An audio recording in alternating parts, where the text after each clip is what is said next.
주차장을 막고 있는 차를 빼달라고 했다는 이유로 40대 남성이 이웃 주민을 폭행하는 사건이 발생했습니다.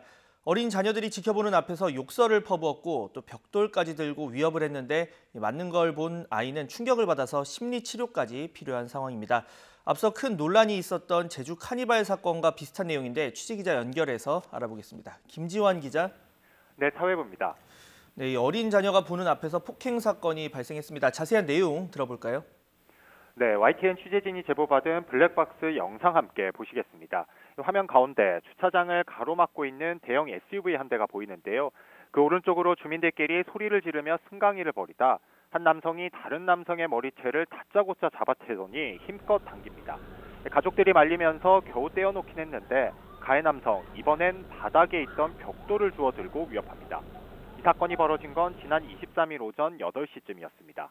30살 A씨가 이웃 주민인 48살 B씨의 차를 빼달라고 요청한 게 발단이 됐습니다.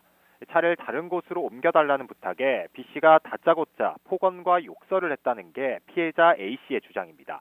그런데 화면을 자세히 보면 아이들이 있습니다. 5살 배기와 돌쯤 된 갓난아기, 바로 피해자의 자녀들입니다. 아버지가 폭행당하는 모습을 바로 눈앞에서 바라본 5살 배기 아이는 큰 충격을 받아서 심리치료까지 필요한 상황인 것으로 전해졌습니다. YTN이 피해자와 전화 인터뷰를 했는데요. 직접 들어보시겠습니다. 많이 무서웠다 그러고 윤희 울었어? 많이 울었어. 엄마도 울고 나도 울었어. 애기도 울었어. 라고 애기 입에서 말을 하더라고요.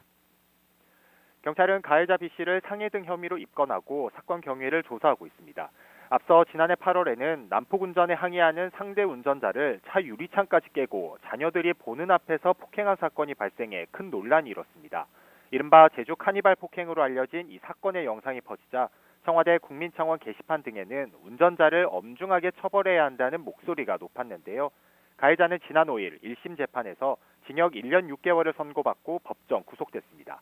지금까지 사회부에서 YTN 김지환입니다.